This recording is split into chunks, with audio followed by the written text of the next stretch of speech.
My name is Michael Knopf. I'm a composer and concert guitarist, jazz guitarist. Originally from the United States, been living in Queensland now for almost 35 years. And I've did my doctorate in composition at the Griffith University, the Queensland Conservatorium. And I live on Tchambreen Mountain, where I do a bit of writing and teaching and playing. Well, the work I've written for the Queensland Youth Symphony was asked for by our family friend and my friend John Kuro, who is the artistic director and the founder of Queensland Youth Orchestras. He asked me about 2 years ago to write a piece for the orchestra for this year, for the tour and the concert. And he wanted an opening, a concert opener, so to speak. And I agreed, and I started work on it actually last year and completed it by the end of the year, and they're rehearsing it now. The work came about, I had a bit of a dry spell for a while, as composers and artists and writers often do. And I used to go, and I still do every day, go to the rainforests, national parks on Tchambreen Mountain, where I reside. And there I would do my jogging and walking and hiking and that to get my exercise, to clear my mind. And I have found throughout my life and all aspects of my career that I tend to be more creative and find sounds and find ideas when I'm in nature. So I'm amongst all these beautiful, great big trees, strangler figs that have taken over another tree, and the other tree has died and decayed inside, and so they're left standing, a big, hollow, beautiful strangler fig. Walking in these amongst the palms and the animals, the wallabies and these, clears the head and enables you to find sounds and ideas, concepts inside yourself, and as an inspiration from what goes on around you.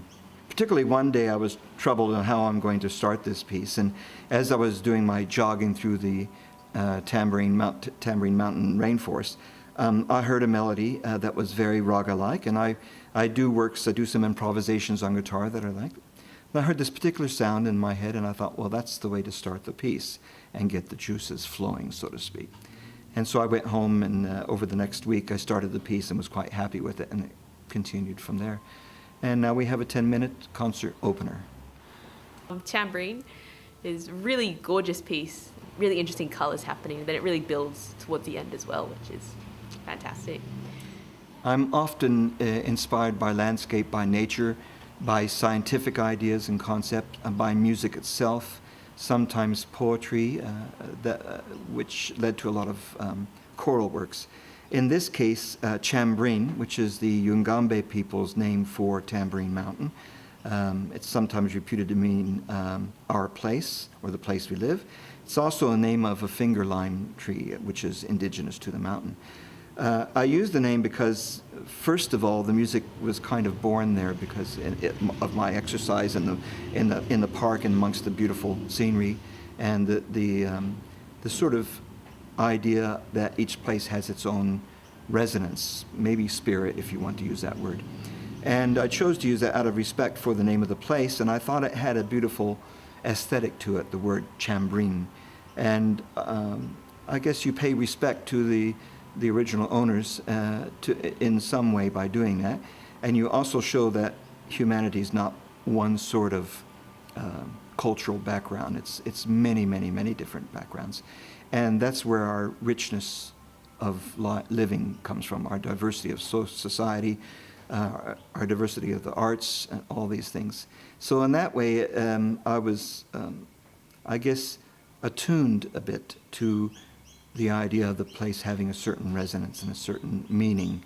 I've written, for example, a piece that John Kuro and the Queensland Youth Symphony did in 1988 and 1989 on their Pacific Rim tour.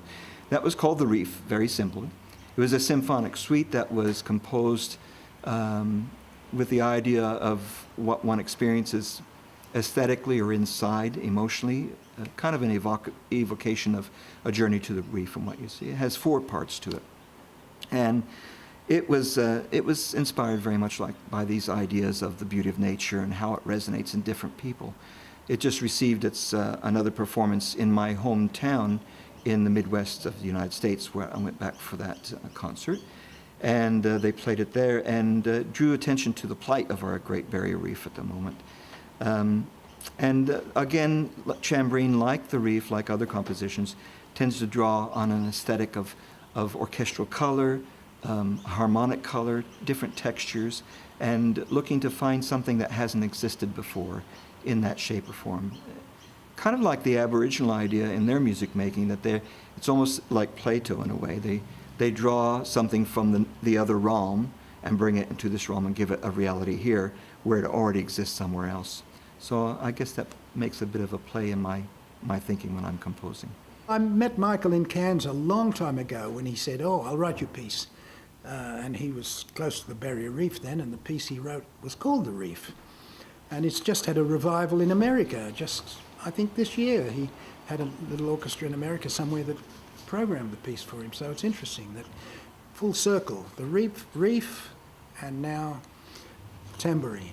My background is one where I've always performed and composed in various different styles. And the focus of my doctoral study was style and genre synthesis, in which a composer finds new techniques and strategies, ideas, concepts to bring one genre to another one and create something new, or different styles, different flares of different musics. And I had always thought that when you're composing music, you want to take somebody to somewhere else, and you want to go somewhere else. So when I write, I try to think of something that may not have been experienced before. And sometimes I write in a modernist form, very stringent, I suppose strident in some ways. And sometimes I want to write something just purely beautiful for its own sake, something that has a lush melody and very rich chordal treatment. And in this case for Tchambreen, I've written something that is a very relaxing opener, very beautiful, very evocative, with lots of melody in it. And the melody is very akin to uses the mixolydian mode to achieve an Indian raga-like sound. So it's got this very vocal sort of treatment in melody. And the harmonies start to change. And eventually the piece turns into, with a bit of dissonance, a bit of drama that's happening, and some quite, I think, beautiful, wonderful, beautiful, but almost heavy in their impact, orchestral textures come across.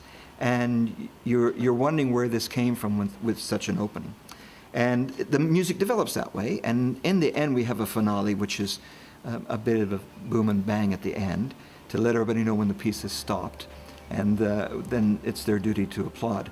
But I think when they come to hear this piece, as with any piece of music that you're not familiar with, you're going to experience something inside yourself that you haven't before. And I think in many ways that's one of the important points of having new music, is to explore new worlds, not only as a musical event, but as a social event and as a personalized, very individualized event.